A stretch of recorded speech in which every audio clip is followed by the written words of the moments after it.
అర్థన్నాడు పరమేశ్వరుడు దొరికిన భక్త. స్వామి, కైలాసంలోకి భూలోకానికి ఎందుకు వచ్చారు మీరు ఇక్కడికి? పార్వతీదేవి నాపై అలుగ నటించి కోపించి ఏదో వెళ్ళిపోయారు. పార్వతిని మీరు ఎక్కడైనా చూచారా? మరి పార్వతీదేవికి చూశానండి. ఎక్కడ చూశారు? ఇక్కడికి వచ్చారు. ఇది కాదండి, వాళ్ళంతా భక్తులండి. భక్తులు మానవులు ఉంటారు కానీ పార్వతీదేవి కాదు. పార్వతీదేవి ఇందే వచ్చను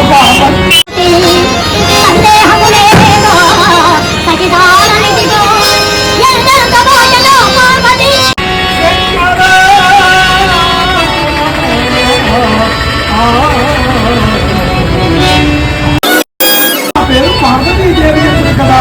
పార్వతీదేవి ఎందుకు వచ్చామమ్మా ఈ భూలోకానికి? పరమేశ్వరుడు నాపై అలుగ రచించి కోపించినట్టు వెళ్ళిపోయింది.